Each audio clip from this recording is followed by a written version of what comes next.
Your skin is your largest organ. So whatever you're feeding it, whatever you put on it, you're actually feeding your skin, you're feeding your body. You can think about it the same way. So you want to use cooling ingredients on your skin, things that have sandalwood paste, cucumber, rose. These are all beautiful ingredients to use on your skin to help with heat rash, sunburn, acne.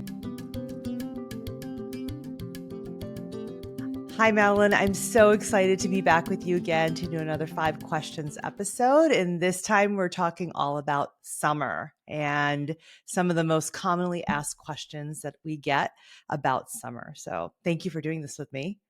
I'm excited to be back. I feel like these episodes help ground me and get me ready for the seasonal change. So I'm looking forward to the conversation. Yeah, absolutely. And these are, sort of the things that a lot of people are wondering about, why does it matter, to go from one season to the next? How does that make a difference in Ayurveda? So that's kind of what we're going to dive into today. So let's just dive in. Yeah. So one of the things that I think is really important for us to talk about a little bit is this notion about like what is the Ayurvedic understanding of seasonal transitions and why is it so important? Because I think about people who haven't heard you talk about this before and don't know Ayurveda. So walk me through that a little bit. So, the Ayurvedic understanding of seasonal transitions is really based on the idea that when we live in harmony with nature, we will have optimal health and a vibrant life. And so, in the same way that animals and plants and everything in the universe goes from one season to the next, human beings do the same thing. Now, if we think about it from an energetic perspective, because we're talking about, the three bioenergies or mind body constitutions of Vata, Pitta, and Kapha, which are combinations of the 5 main elements that are in the universe that everything is made of, which is, space, air, fire, water, and earth, right? When we think about Vata, Pitta, and Kapha, those exist not only in human beings, but in everything in the universe, including the seasons, right? And so when we move from one season to the next, there is a dominant energy or a dominant bioenergy of each season. So now we're moving into summer. The dominant energy is Pitta, which is fire, which kind of just makes intuitive sense, right? We're going into the warm months of the year.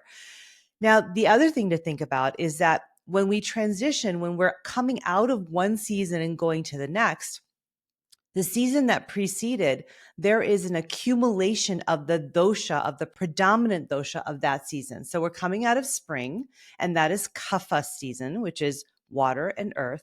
There is an accumulation of water and earth at the end of spring, which we need to actually eliminate before we move into summer. And so that's why this transition is so important, because if we don't actually eliminate the excess of the dominant dosha from the preceding season, then we carry into the next season and we have all kinds of symptoms. So, for example, if we don't get rid of all the kapha that we have accumulated in spring, that can cause a lot of problems as we move into summer. It can cause more allergies and congestion and pain, actually, all kinds of things that we don't want to deal with because of the excess of kapha. So we're moving into summer, Pitta. So that's the reason that the transition is so important.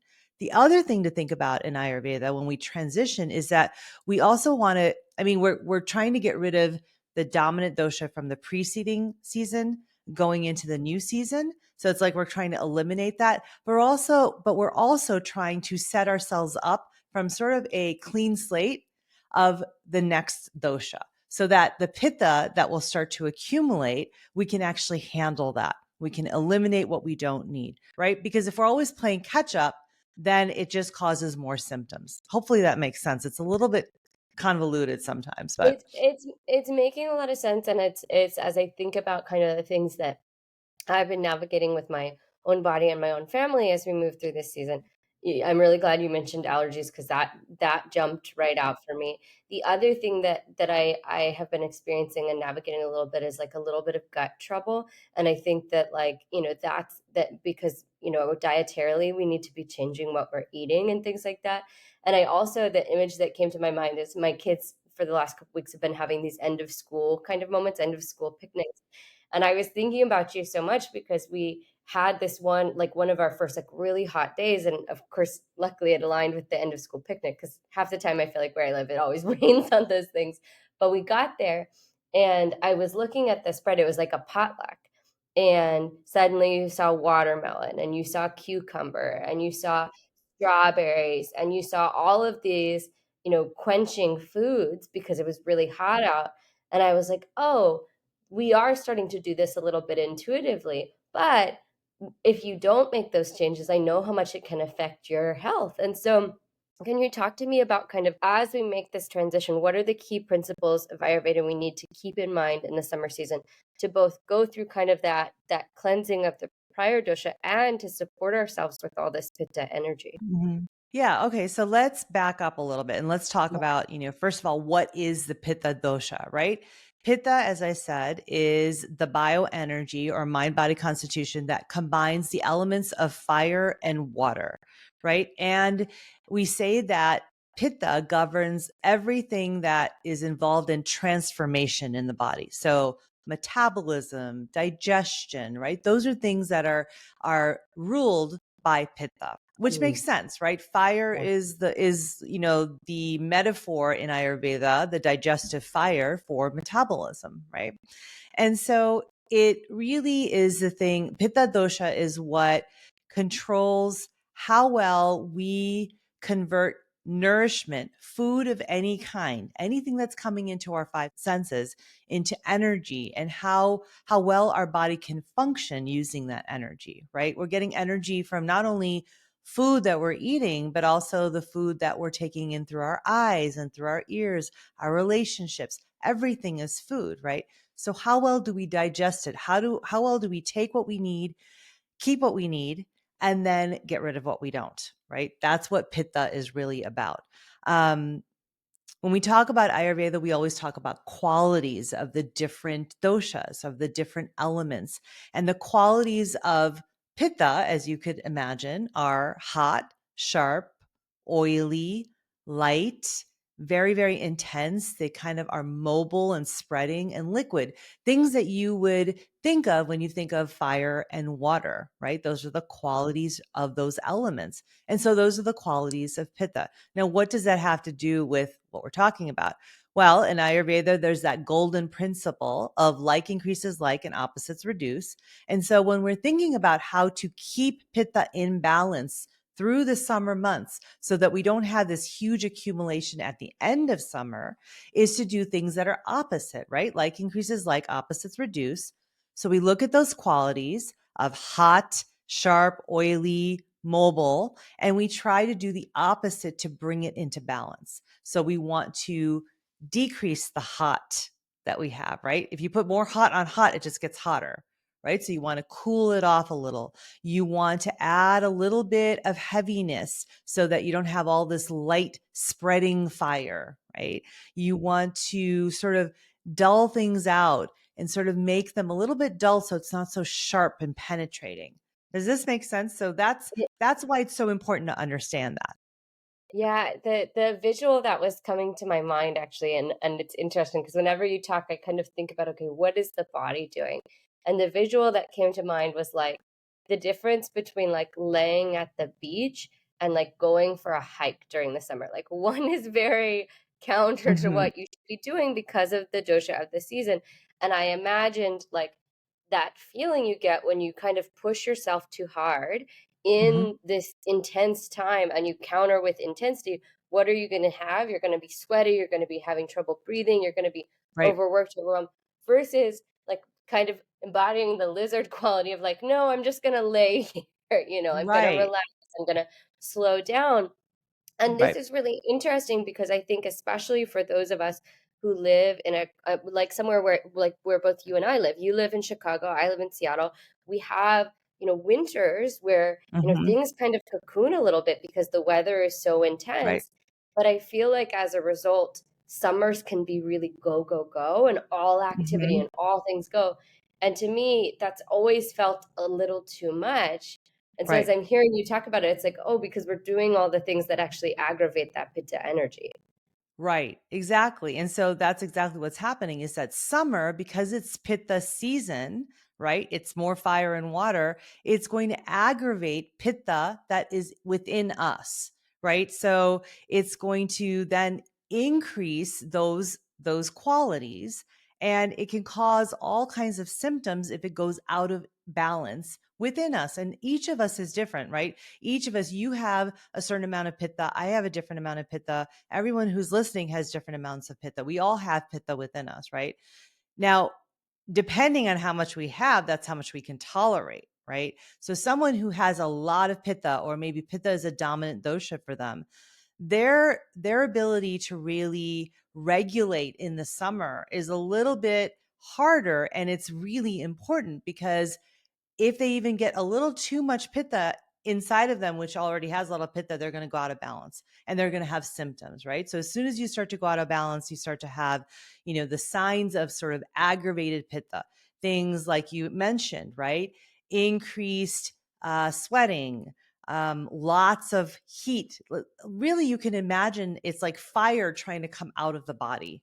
That's what's trying to happen, right? So it's going to show up as inflammation. So lots of injuries. It can show up as acidity. So you can have acid reflux, skin rashes, right? Literally, heat's trying to come out of the body and through the skin. The skin's the largest organ of the body. You might have acne. You might have heat rashes, lots of irritability and anger, right? These are all the things, if you think about it, those are all fiery types of symptoms that are trying to escape from the body. So again, when you have too much pitta, pitta on pitta, so a pitta person in a pitta season, and then you add pitta activities and pitta foods, it's a disaster.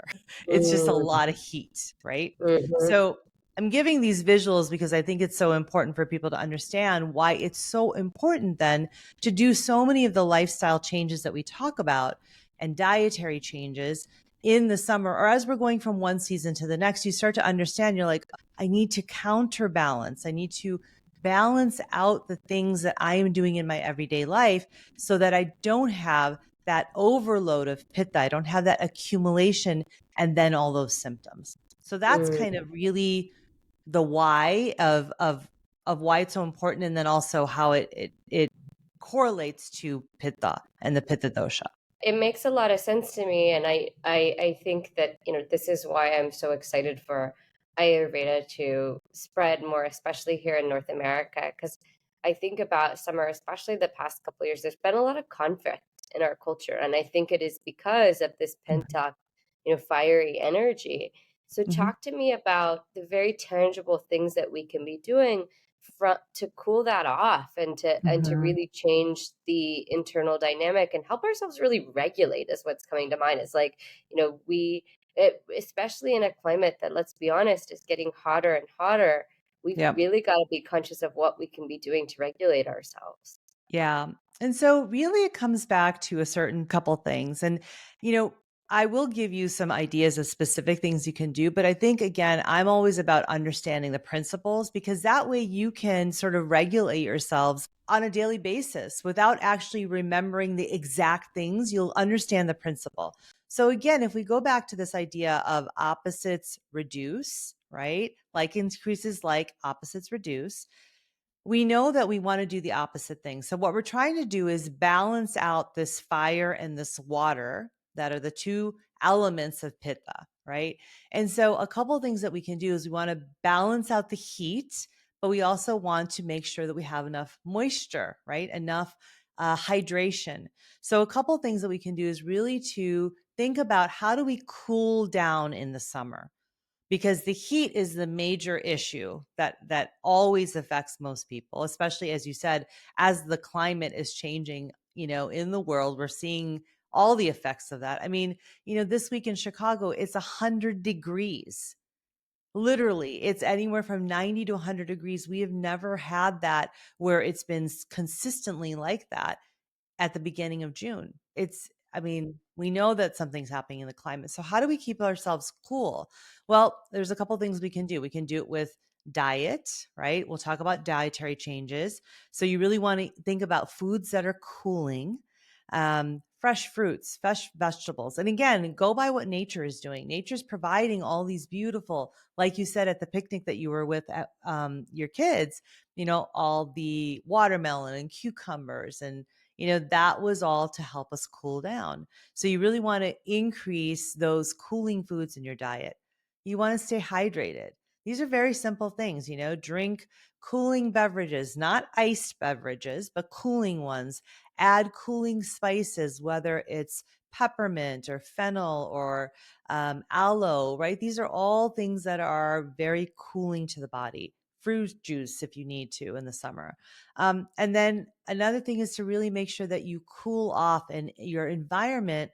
Really spend time in cool, shaded areas. You want to avoid that excessive sun exposure in the middle of the day. Now, these are things that we've all grown up knowing, right? Our parents told us to do this when we were young, but now you understand why. There's a very tangible why, because we want to make sure we're balancing out that heat of summer. So those are some of the things that we can do with cooling. Hydration, right? Easy things. Make sure that you're drinking plenty of water. Make sure you're eating those hydrating foods that have a high water content. You can add something like aloe vera to your diet that will help to cool. So those are some of the specific cooling and hydrating practices that you can do. Is that Mm. It's interesting. So I was experiencing, like I said, some kind of like gut stuff the last couple weeks. And intuitively, there were two things that I started doing. The first was I bought aloe vera and I started kind of incorporating it into my smoothies. And my Mhm. smoothies have been turning to fresher, like not frozen berries, but now I'm getting fresh Right. berries because they're on sale in the market. And I'm like, Mhm. I've got to, eat them while they're fresh kind of thing. And then the other thing I started doing was chia water is like a thing that I like when I my Mhm. belly gets a little, unsettled, is I'll add, my kids call it frog water because I'll add lime juice and chia seeds. And Yeah. obviously then when they plump up, they look kind of like Mhm. frog eggs. And so they'll be like, Mhm. oh, mom's drinking her frog water. But both of those things I now Mhm. know are cooling and kind of settling my system. Right. Um, and I'm laughing because I have it sitting here right now.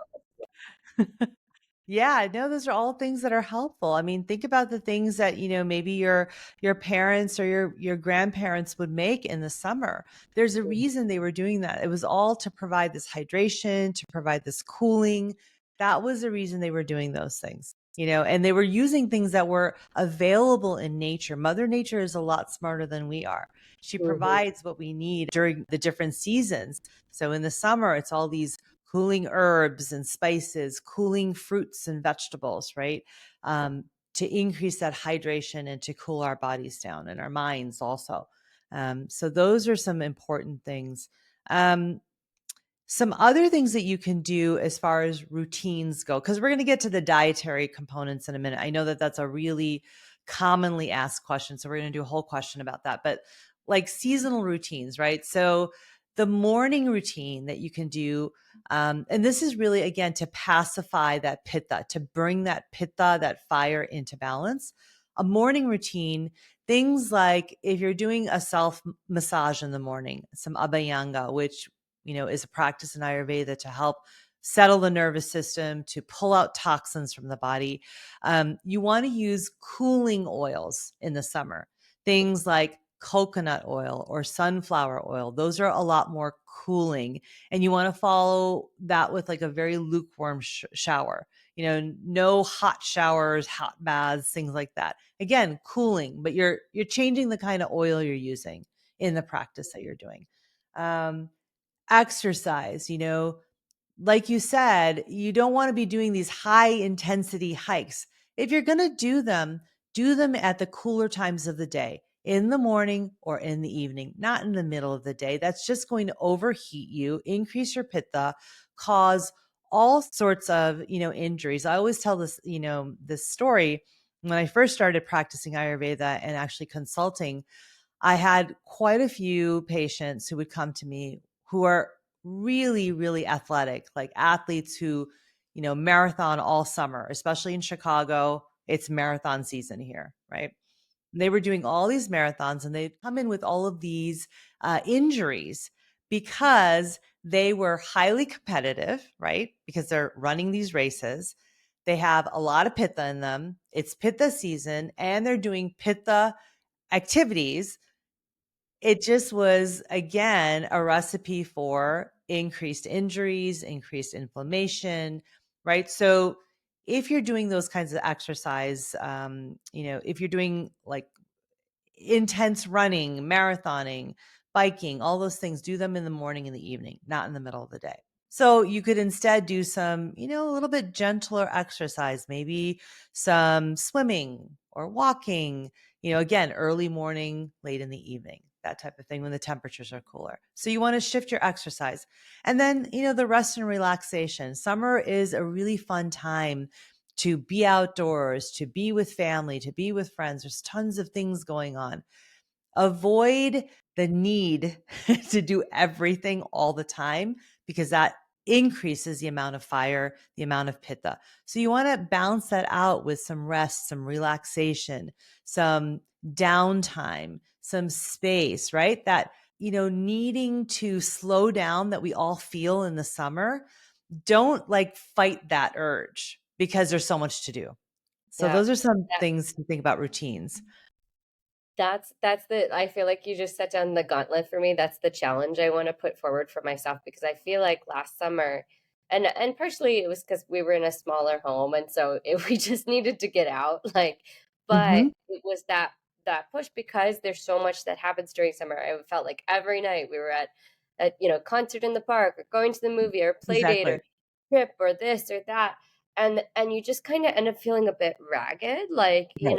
versus this summer I'm like, okay, like laying in the yard on a blanket. I'm gonna stack up some good books.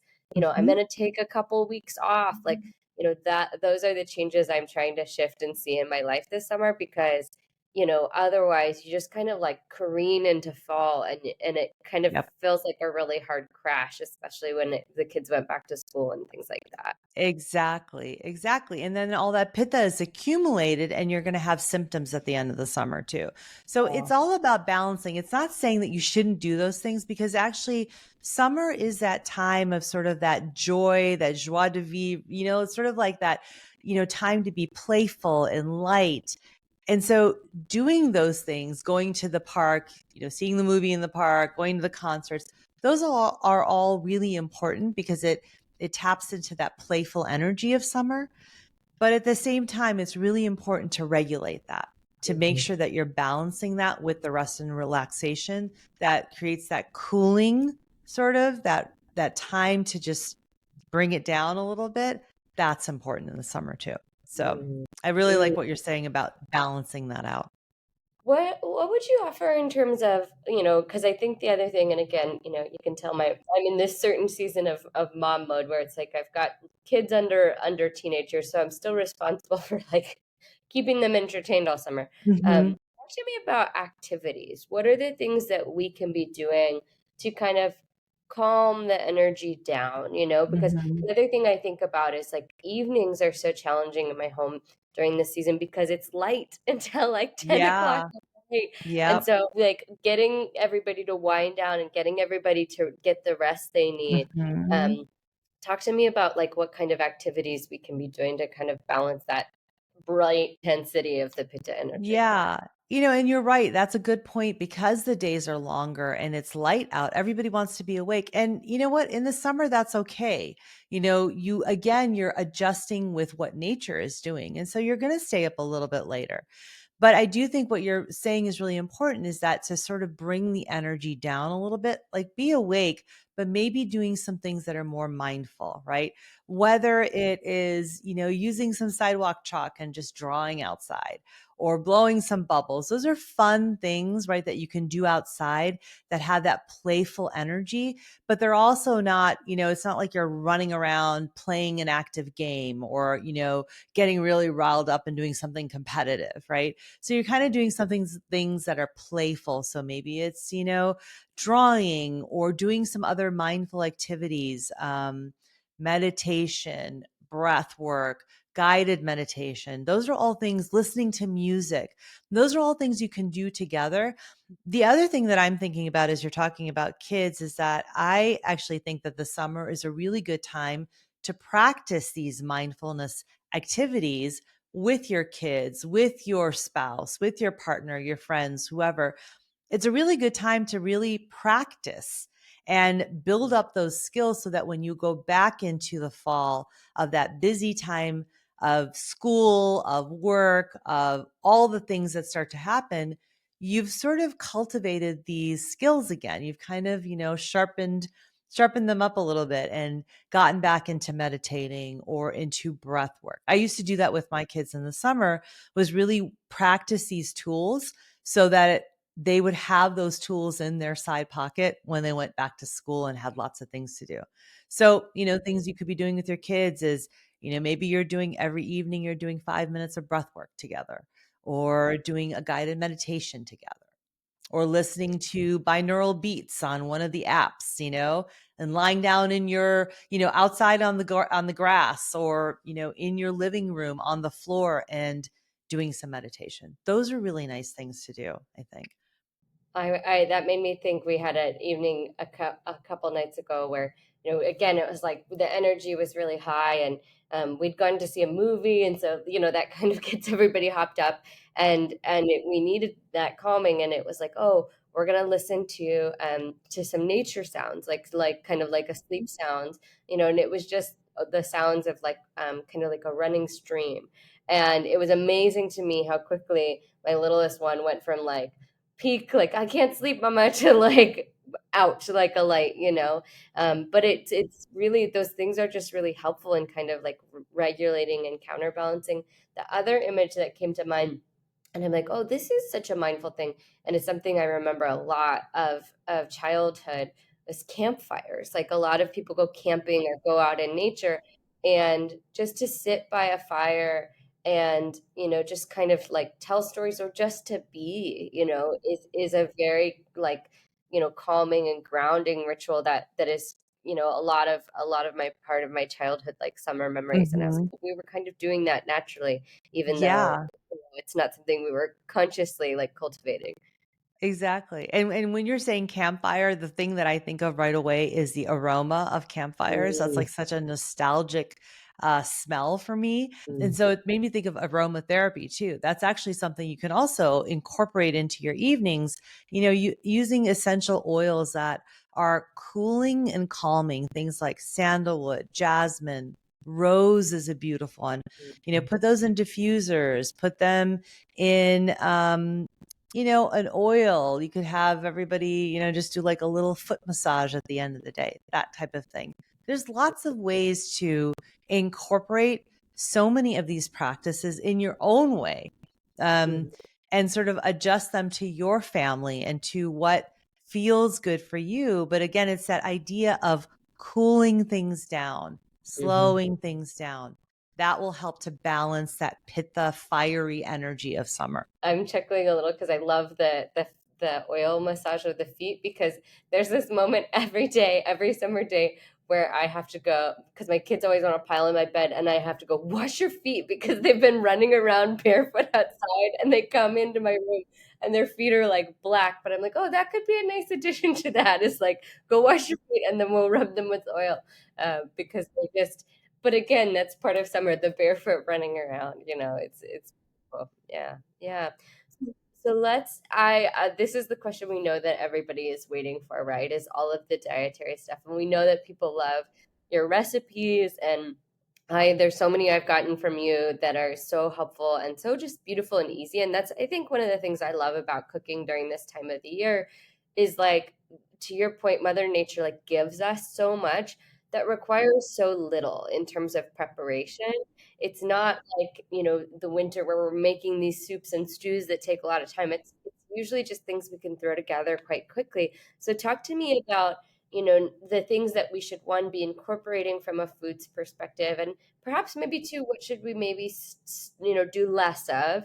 And then also, are there any foods that you really look forward to, or you make a point to make for your family during this time of year? Yeah, for sure. So let's start with foods that you should favor. Okay? So again, in that whole idea of counterbalancing the heat of summer, you want to favor foods that are cooling, that are hydrating, and then the third thing to think about is that they should have sweet, bitter, and astringent tastes. In Ayurveda, there's 6 tastes that we have, and there are certain ones that will either increase a dosha or decrease a dosha. And Mm, so sweet, bitter, and astringent will help to decrease and sort of keep in balance the pitta dosha. And so that's why we'll look at those. So let's talk about cooling foods. That's pretty easy. That's what's available in nature. We've already talked about that. Things that are cooling and hydrating, actually, both of them kind of go together. Cucumbers, melons, leafy greens. As far as herbs, cilantro is very cooling. These are all things that will really help to cool down the body and the mind. Melons, watermelon, antelope, honeydew, all of the leafy greens that you get at the farmer's market, spinach, kale, Swiss chard, all of those are nutrient dense. You can use them in salads, you can use them in smoothies, lightly sauteed. That's another thing is that you don't want to have all of these vegetables and fruits raw. You do want to cook some of them down because it can be hard for the body to digest. If you're going to have any raw fruits and vegetables, make sure it's in the middle of the day. Otherwise, you want to kind of just lightly saute them or cook them. Because in the morning and the evening, your body doesn't have as a robust of a digestion. It's harder for it to digest. So you want to sort of cook on an external fire so that your mm, internal fire doesn't have to work so hard. So those are some of the cooling foods, hydrating foods, right? Again, all of the fresh fruits, juicy fruits, those are great in the summer because they have a lot of water content in them. Coconut water is a great one. It's isotonic. It helps with hydration, cooling. It has a lot of electrolytes in it, which will help to maintain your fluid balance in the summer. Um, Fresh juices. I'm not a big proponent of fresh juices because of the sugar content, but in the summer, a little bit is really a good idea. Now, what we're talking about is a small little juice glass, like, a shot glass, and you could, maybe add more water or some sparkling water to that. Having a huge 8 ounce or 10 ounce glass of juice that is all sugar, that's not good for you. So, have some fresh juice, but moderate. And again, that's going to help to hydrate. And then as far as the sweet, bitter, astringent tastes, things like milk, dairy, if you do have it, that is actually something that's really cooling and nourishing in the summer. If you add a little bit of cardamom to that, it can help to increase the cooling effect of dairy. Other things that are really good in the summer are things like rice, white rice, basmati rice. It's very light, it's easy to digest. It has a naturally sweet taste to it and it's cooling. You wouldn't think of rice as sweet, but it does have a sweet taste.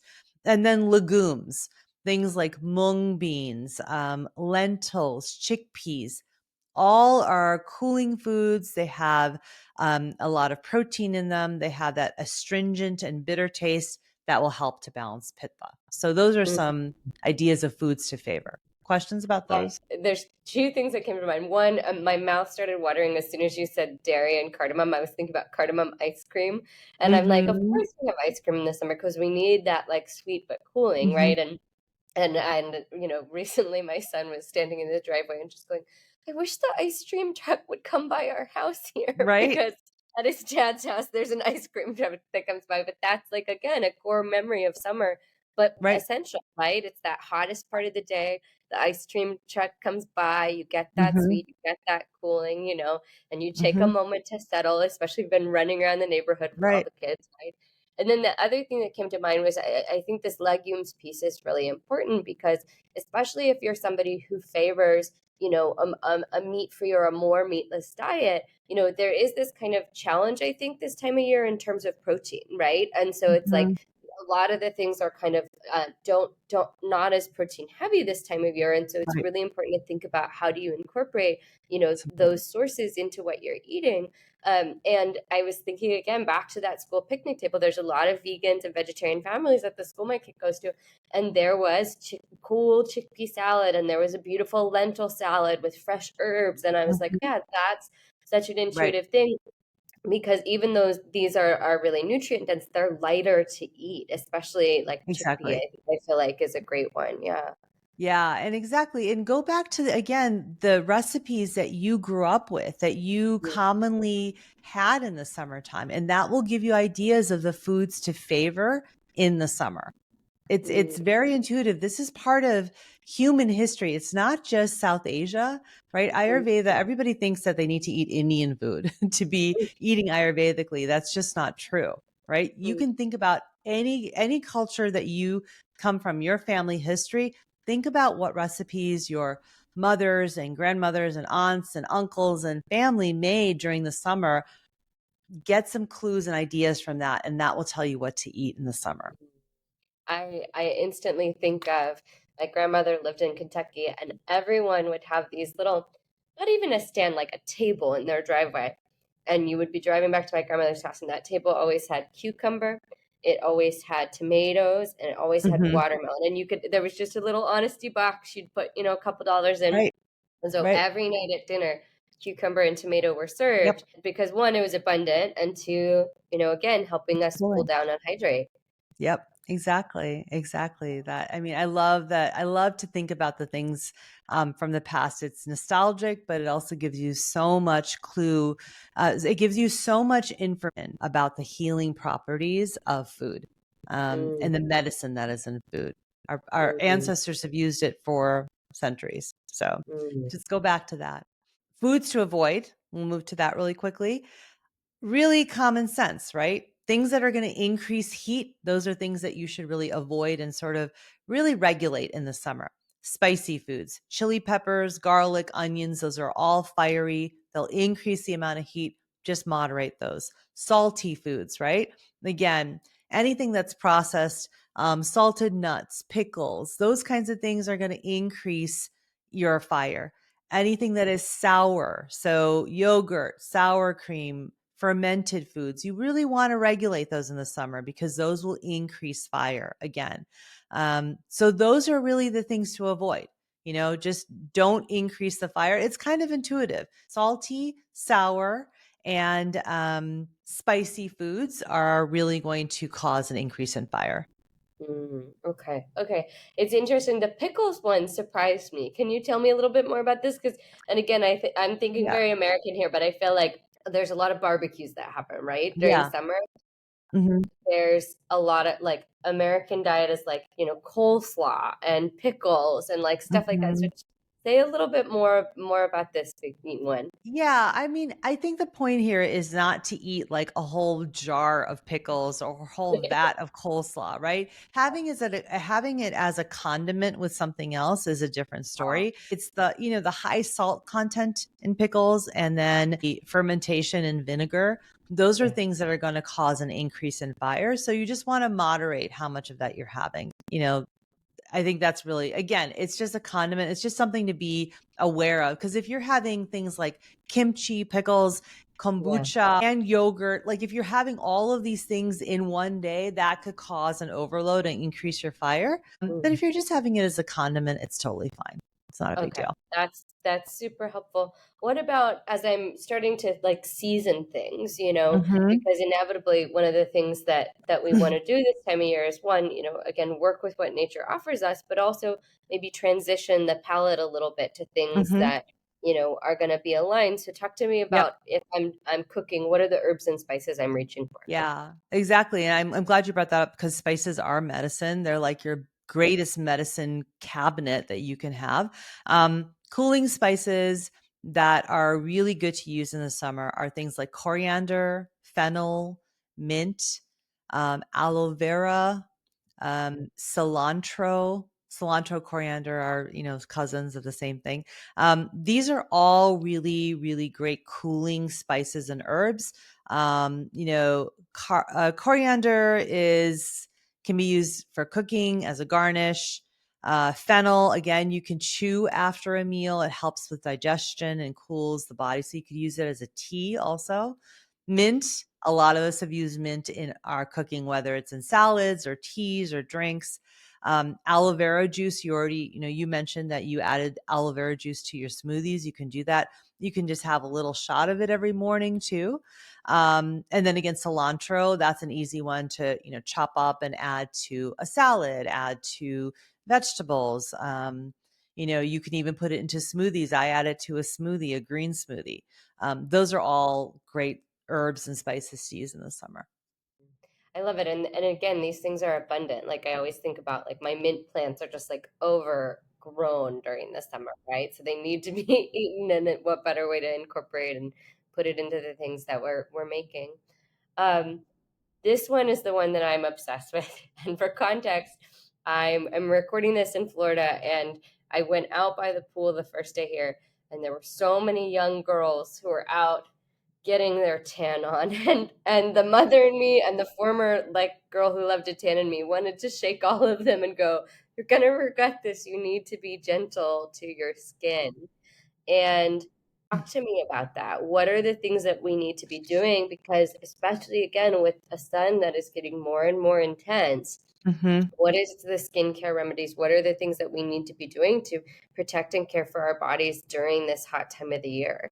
Yeah. So there's a couple of things. First of all, don't sit out in the sun in the middle of the day. It's bad for your skin. The UV, I mean, we know all the reasons that we shouldn't be tanning, et cetera. So I'm not going to go on that tangent here.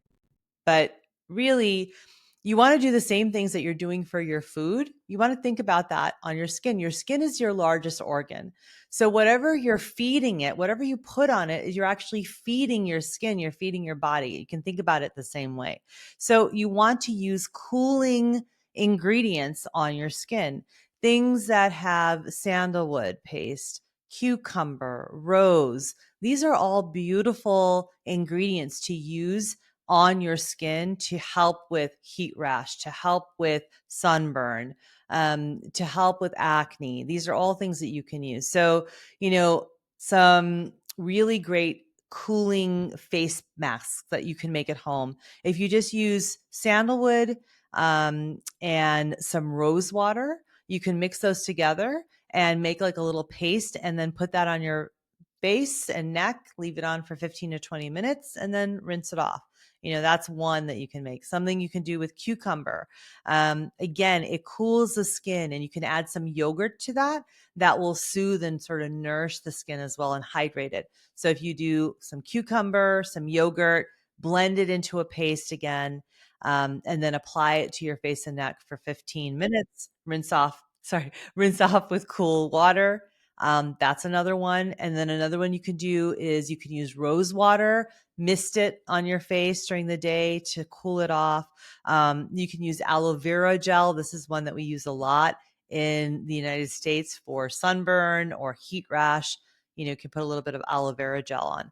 Those are some really good things to use for your skin. We already talked about some of the oils to switch to coconut oil if you're going to be doing any kind of abhyanga or foot massage. You can also use something called Brahmi oil that you can get in an Ayurvedic dispensary or store. That can also be used for facial massage because it's cooling. It'll help with inflammation. So those are great. And then another one is turmeric. Turmeric and yogurt together, you can make a mask with that. It really helps with cooling any areas that have been sun exposed. It has anti-inflammatory properties, antioxidant properties in the turmeric, and then the yogurt will cool the skin.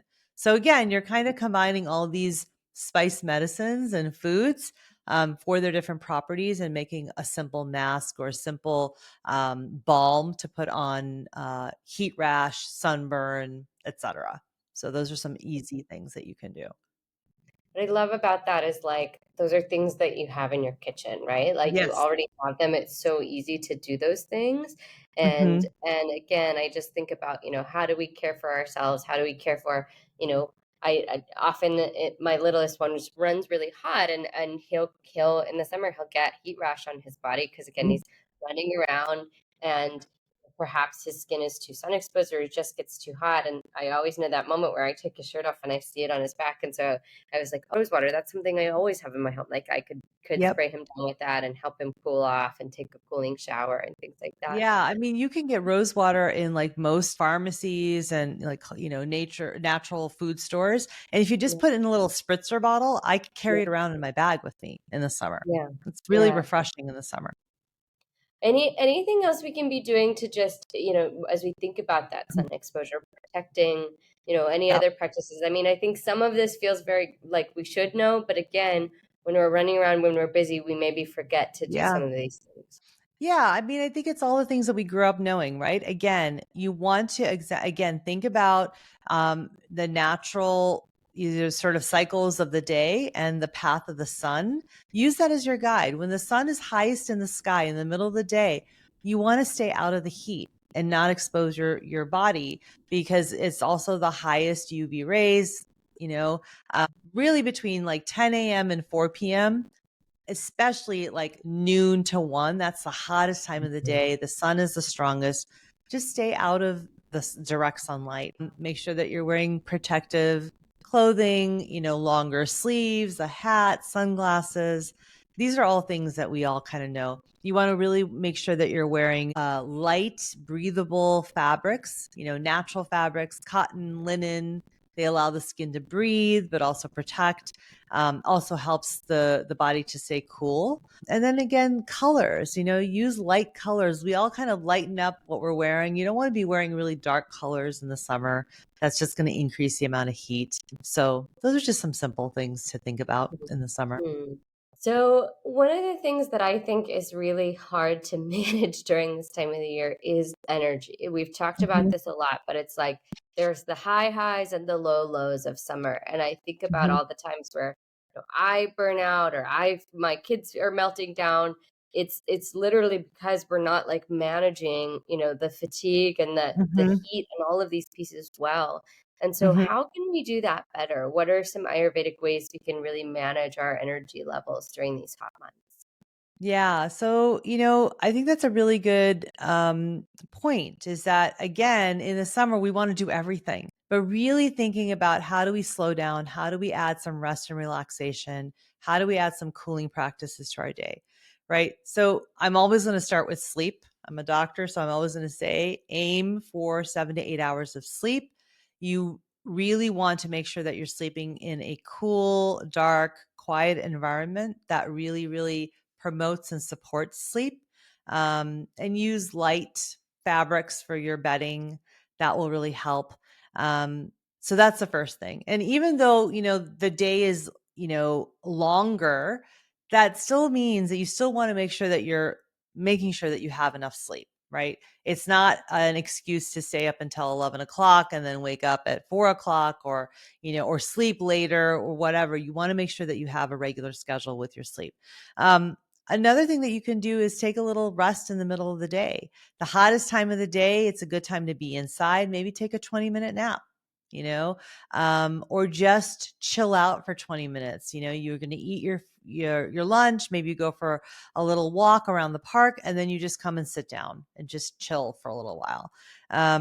Really practicing some relaxation. We talked about that, doing some mindfulness activities, breath work, guided meditation as a family, or just adding that in your evenings to sort of cool down and cool off. That's a really nice thing.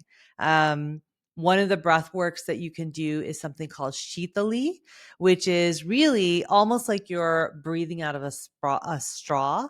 And it's really just sort of you're sitting and you're going to basically roll your tongue into a tube, inhale deeply through it, and then exhale through your nose. So it's like you're sipping through a straw is what you're doing with shitali. And that will cool down. If you just do it, even while you're listening right now, everybody who's listening, you can actually feel that it cools you off. So that's the shitali breath.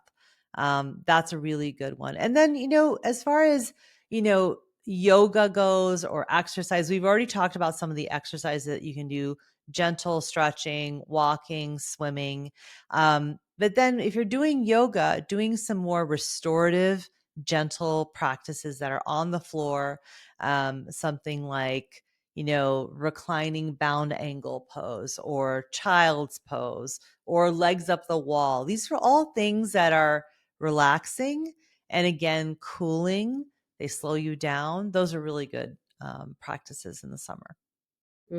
I my big takeaway is like this is not a time for going to the hot yoga studio and powering it out. These No. are times for like slow and gentle practice, Mhm. and really, really trying to figure out like how can you still, move through the heat and intensity in summer, but where can you kind of calm it down? Where can you slow it down?